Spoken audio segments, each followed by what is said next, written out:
السلام علیکم ورحمۃ اللہ وبرکاتہ ان الحمد للہ نحمده ونستعینه ونستغفره ونعوذ باللہ من شرور انفسنا ومن سیئات اعمالنا من يهده الله فلا مضل له ومن يضلله فلا هادي له واشهد ان لا الہ الا اللہ وحدہ لا شریک له واشهد ان محمدا عبدہ ورسولہ۔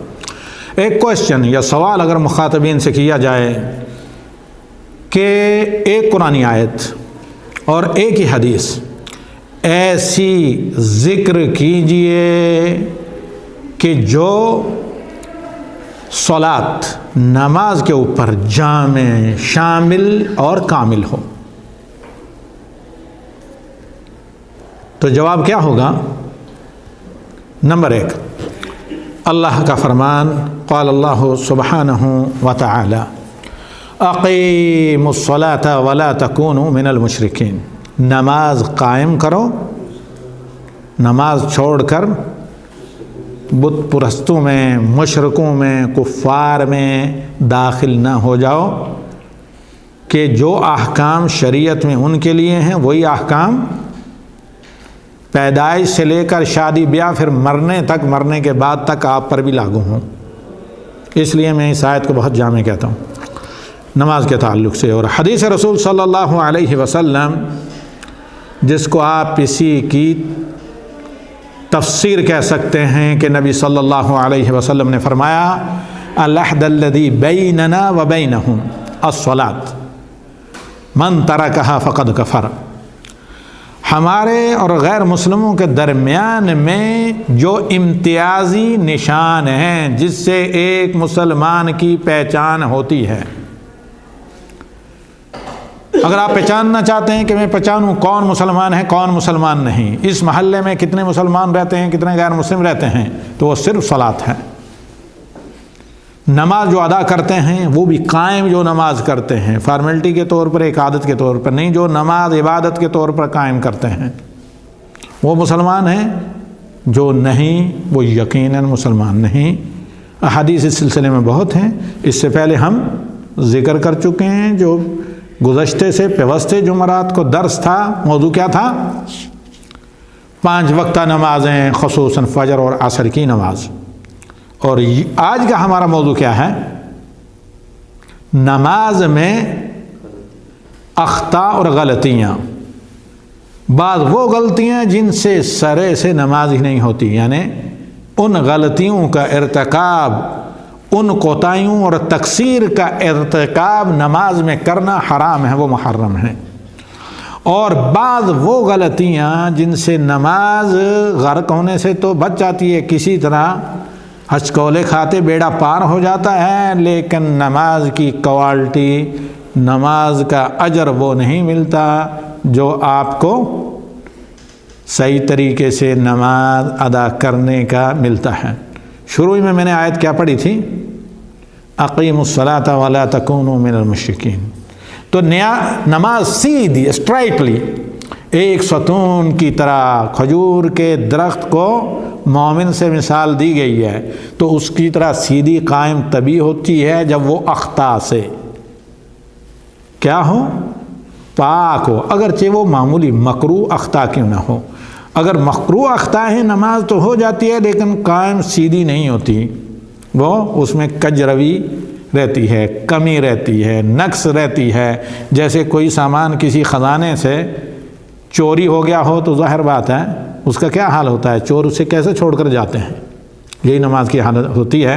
کیونکہ نبی صلی اللہ علیہ وسلم سے ام المومنین عائشہ صدیقہ رضی اللہ تعالی عنہا نے جب دریافت کیا کہ یا رسول اللہ، نماز میں ادھر ادھر لومڑی کی طرح منہ پھیرنے گھمانے کا کیا حکم ہے؟ کہ ذالک اختلاس یختلسہ الشیطان من صلاۃ احدکم، یہ وہ ڈاکہ، یہ وہ چوری ہے جو شیطان چوری کر کے تمہاری نماز میں سے لے جاتا ہے، اور اس نماز کی کوالٹی وہی رہتی ہے، جیسے میں کہہ رہا ہوں اس نماز کی کوالٹی پھر وہی ہوئی جب چوری ہو گئی، جو کسی خزانے سے، کسی اسٹور سے چور آئے، چوری کرتے ہوئے جو ہاتھ لگا وہ لے کر چلے گئے، اصل چیز جو خشوع خضوع ہوتی ہے، لے کر چلے گئے، بعد میں سامان کو ادھر ادھر تتر بتر کر کے چھوڑ گئے۔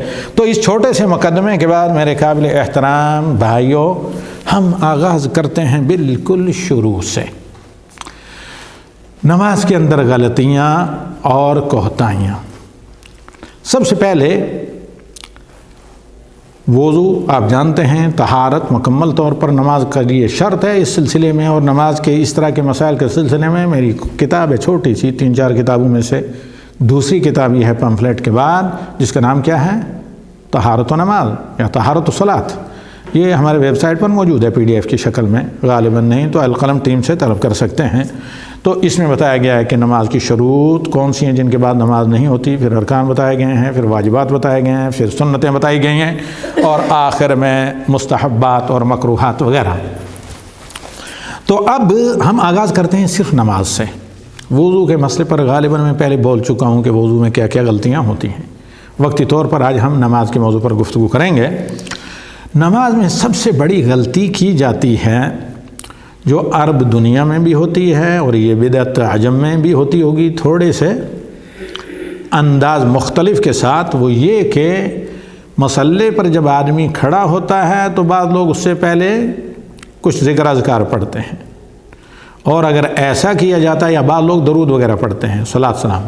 اگر پرماننٹلی ایسا کیا جائے تو یقینی طور پر یہ غلط ہے۔ اتفاقی طور پر کہیں یعنی آپ نے کوئی لفظ ادا کیا، سنا، یعنی کہیں کوئی چیز نبی صلی اللہ علیہ وسلم کا نام وغیرہ صلی اللہ علیہ وسلم کیا، یہ تو مشروع ہے۔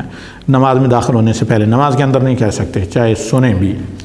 تو لیکن بعض جگہ یہ عادت ہے کہ نماز کھڑے ہوتے ہی کچھ نہ کچھ اذکار پڑھتے ہیں، سنا گیا ہے۔ اور بعض معتبر لوگوں سے میں نے سنا ہے، میں نے خود دیکھا، مشاہدہ نہیں کیا، کہ ہند و پاک بر صغیر میں سب کانٹیننٹ میں لوگ دعائے مصلی پڑھتے ہیں۔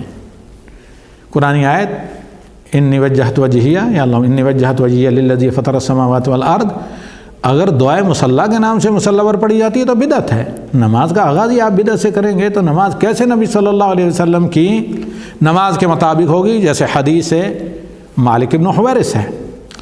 تو مصلی کی کوئی دعا نہیں، مصلی پر جو ہی آپ پڑھیں، عمومی ادلہ کی وجہ سے کوئی بسم اللہ پڑھ لے بہتر ہے، لیکن اس کو ایک پرماننٹلی پابندی بنانا یہ بھی ثابت نہیں، کیونکہ اصحاب رسول صلی اللہ علیہ وسلم نے جو نبی صلی اللہ علیہ وسلم کی نماز نقل کی ہے وہ کیا ہے میرے عزیزوں حضرات و خواتین؟ وہ سب سے پہلے قبلہ رخ کھڑے ہو کر دل سے نماز کی نیت سے وضو کر کے آپ کھڑے ہوئے ہیں وہاں، اور زبان سے صرف اللہ اکبر تکبیر تحریمہ۔ ٹھیک۔ دوسری غلطی جو کی جاتی ہے میجر مسٹیکس میں سے نماز کے اندر، خواہ وہ امام و ماموم، بعض عرب ممالک میں بھی جہاں تعلیم کی کمی ہے، جہالت ہے، رورل ایریاز وغیرہ، اور عجم میں بھی وہ کوتاہی یہ کی جاتی ہے میرے عزیزوں کہ زبان سے نماز کی نیت کرتے ہیں کہ نویت ان اؤدی للہ سبحانہ و تعالی وغیرہ، اربع یا ثلاثہ فریضہ، میں نیت کرتا ہوں کہ اللہ کے لیے میں 4 یا 3 یا 2 رکعت وغیرہ ادا کرتا ہوں امام کے پیچھے، منہ میرا کعبہ کی طرف، جس کو اردو وغیرہ یا بر صغیر کی زبانوں میں کہا جاتا ہے۔ وہ فارسی کا ایک شاید میرے خیال میں پیراگراف جملہ ہے، اسی کو ٹرانسلیٹ کر کے اردو یا اپنی زبانوں میں لوگ کہتے ہیں، یہ سراسر بدعت ہے۔ اگر واقعی یہ خیر ہوتی تو اصحاب رسول صلی اللہ علیہ وسلم السابقون الاولون جو ایک سنت کے لیے مر مٹتے تھے، جی نبی صلی اللہ علیہ وسلم کی اتباع کے لیے، جو اپنے تمام کاموں کو چھوڑ کر آپ صلی اللہ علیہ وسلم کی باتوں کو ہم تن گوش ہو کر سنتے، اور آپ صلی اللہ علیہ وسلم کی نماز کو کیا کرتے؟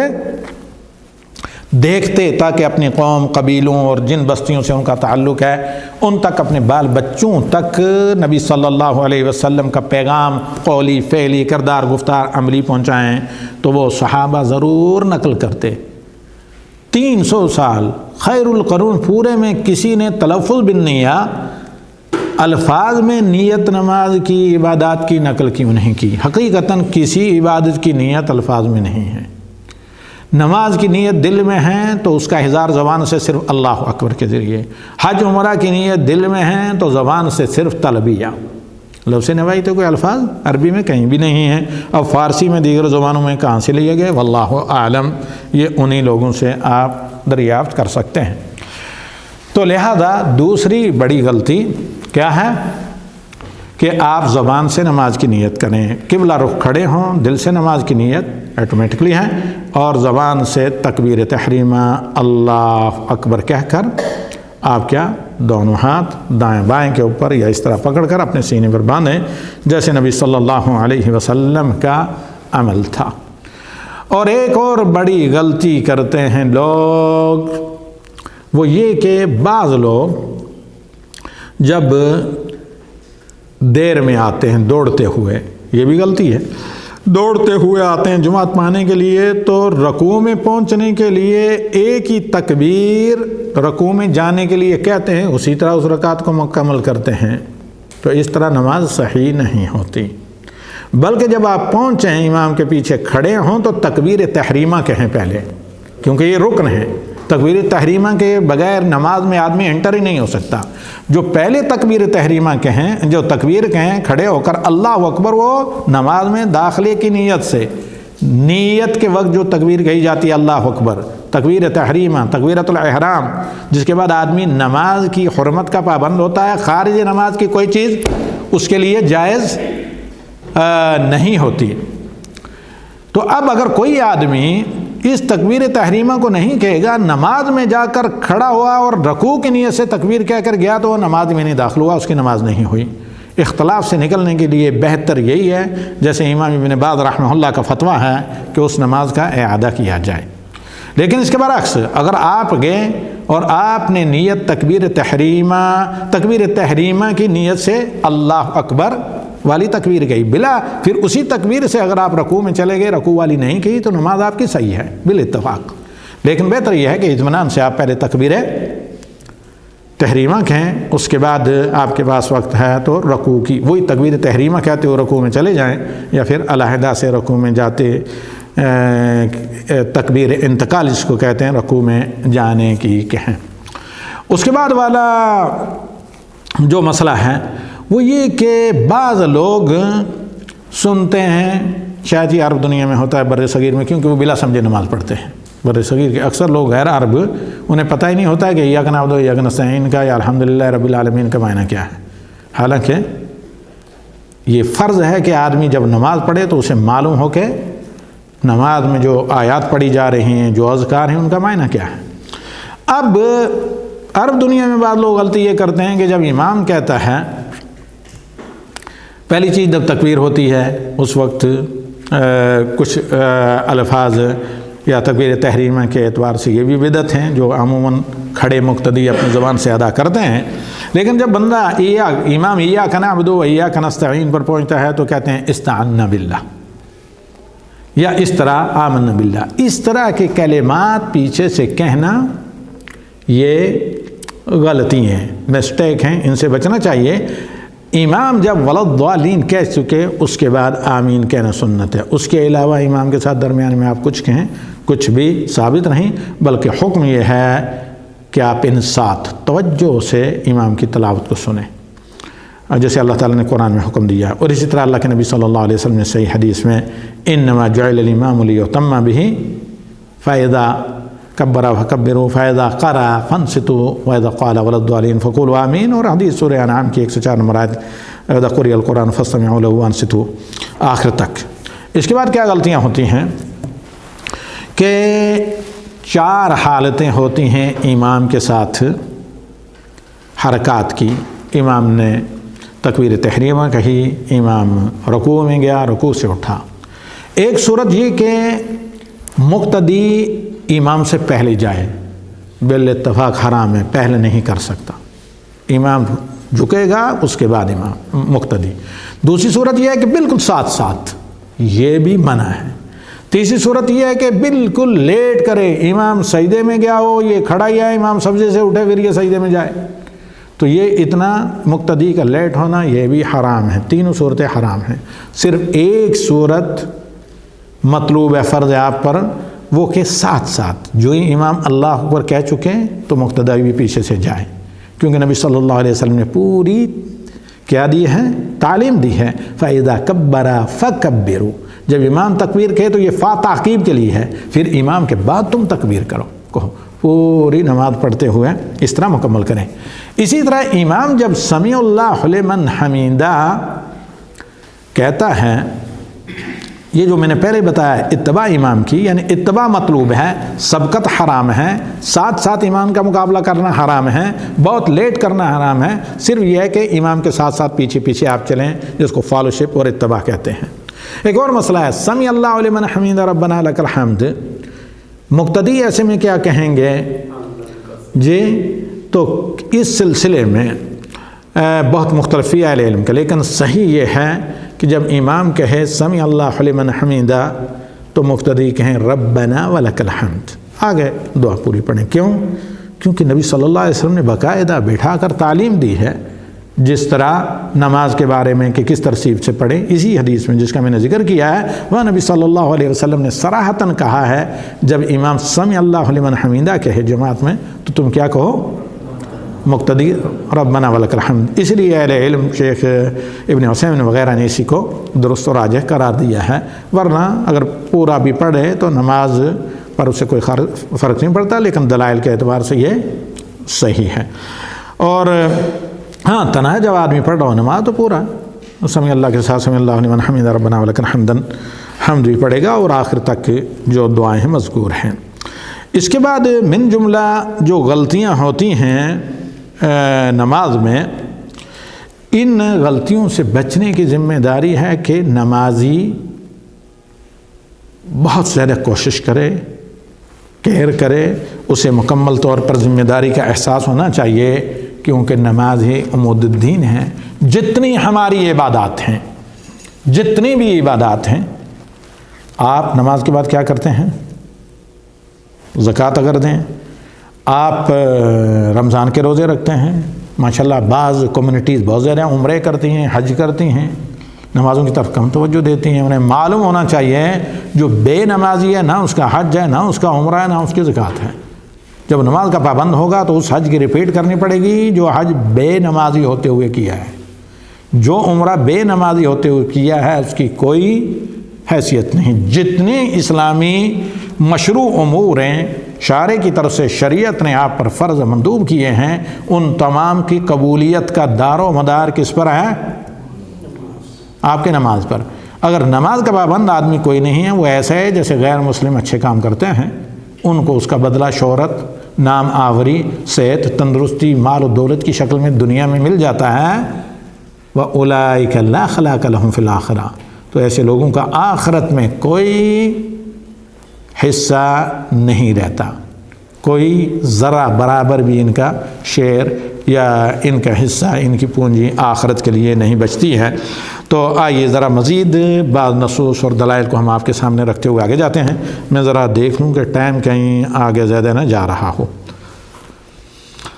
خیر اللہ تعالیٰ فضل کرے، ٹائم زیادہ ہو گیا، اور یہ موضوع چونکہ اتنا اہم ہے تو اس لیے اس کو میں چاہتا ہوں کہ قدرے بہتر طریقے سے ذکر کیا جائے، شاید 25-30 منٹ تک نہ چلا جائے۔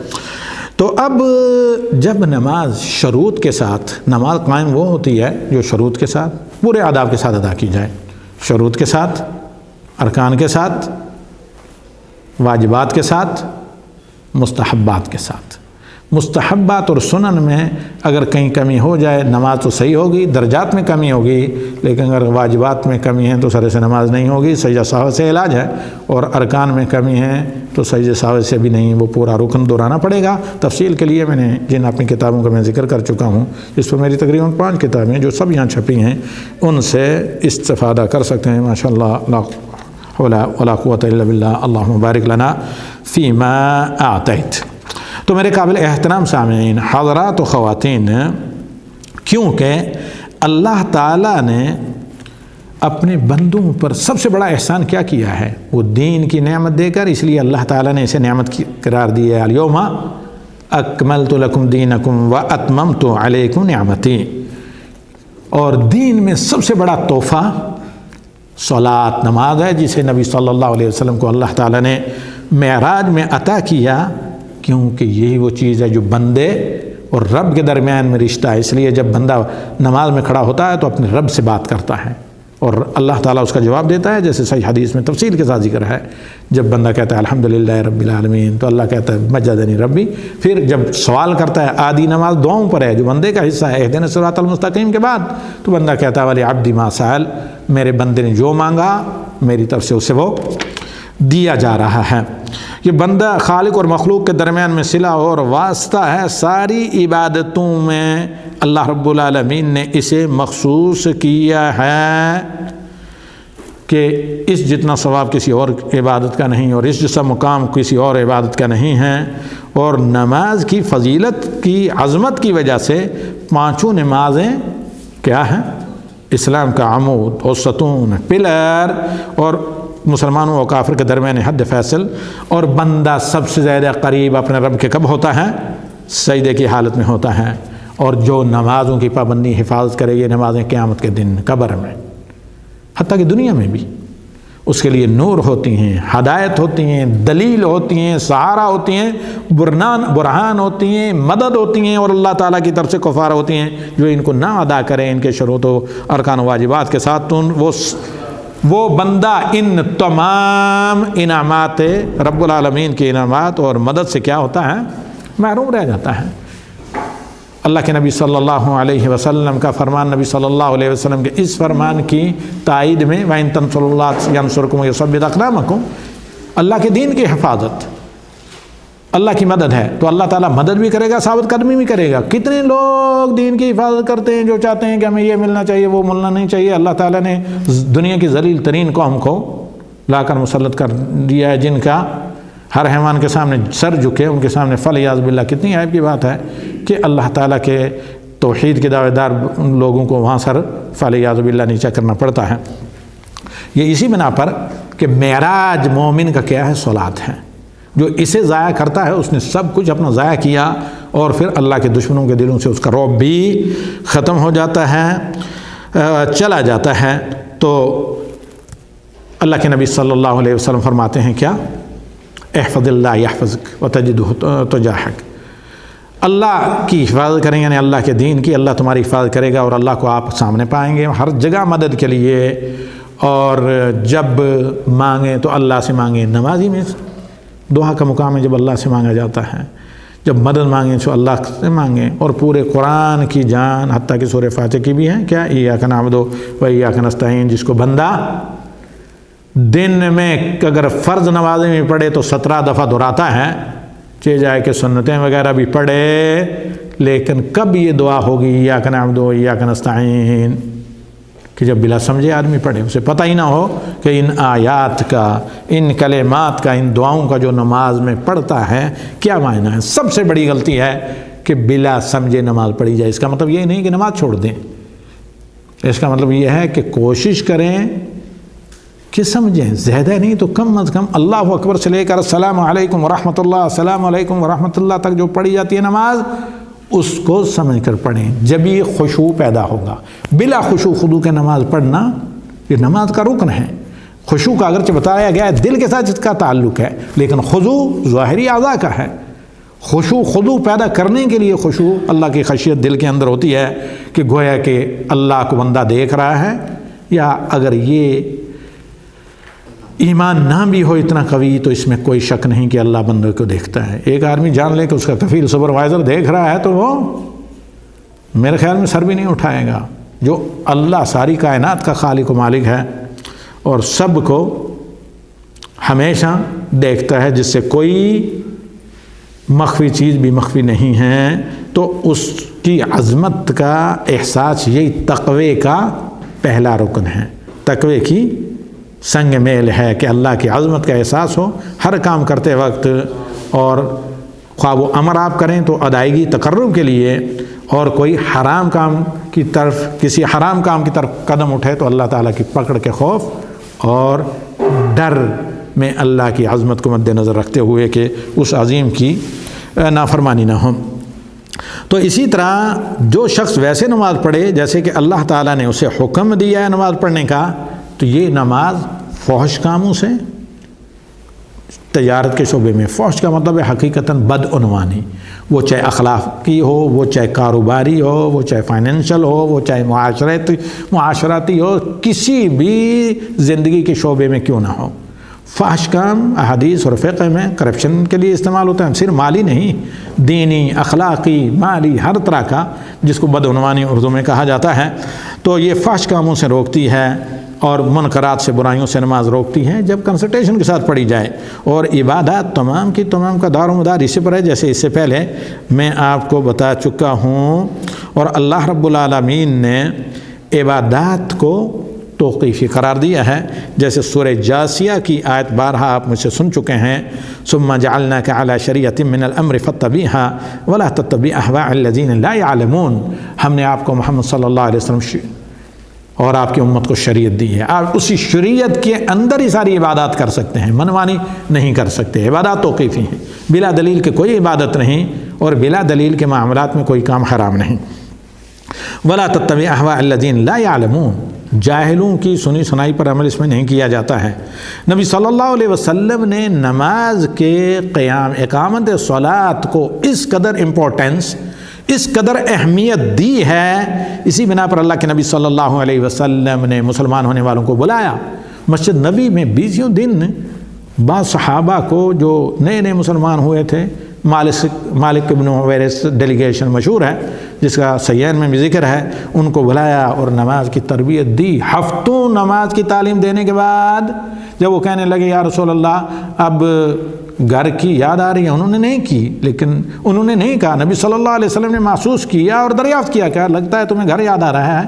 کہا ہاں یا رسول اللہ۔ کہا صلو کما رأیتمونی اصلی، تو اپنے بستیوں میں جا کر، مرضی نہیں، اس طرح نماز پڑھیں جیسے اتنے عرصے میرے ساتھ رہ کر تم نماز پڑھتے رہے ہو اور مجھے نماز پڑھتے دیکھا۔ یہ مرد و زن سب کے لیے، صرف جو مرد و زن کی تخلیقی لباس دیگر چیزیں ہیں، ورنہ نماز کے حرکات و سکنات ویسے ہی مردوں کے لیے، ویسے ہی عورتوں کے لیے، جیسے نبی صلی اللہ علیہ وسلم نے ادا کیے ہیں۔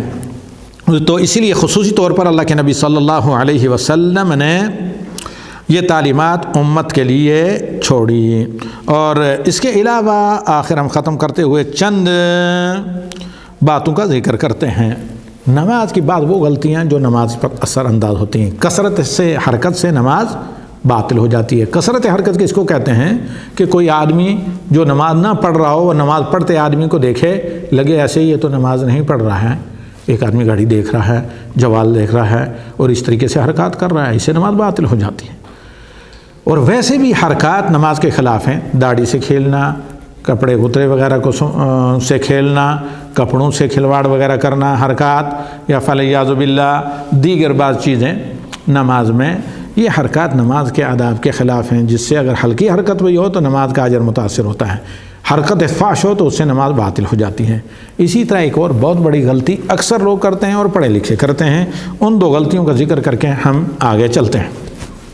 ایک غلطی یہ کہ بعض لوگ، یہ زیادہ عرب دنیا میں بیماری ہے، ہم نے میقات وغیرہ پر لوگوں کو دیکھا، امام نماز پڑھا رہا ہے، پڑھا کر امام کے پیچھے آئے، اپنی مرضی کی 2 رکعت پڑھی اور اپنے آپ کو مسافر سمجھ کر امام نے سلام پھیرا ہی نہیں، سلام پھیر کر چلے گئے، تو میرے سامنے ہوا ہے، تو سلام پھیر کر چلا گیا، اس کی نماز باطل ہے ایسے شخص کی۔ امام کی آخر تک، آپ آخری تشہد میں بھی آئے تو امام کی پوری مطابقت کریں، اگر مقیم امام ہیں، ان مساجد میں مقیم امام ہوتے ہیں، پوری مطابقت کریں، اس طرح منمانی سے کر کے نہیں جا سکتے۔ انما جعل الامام لیؤتم بہ۔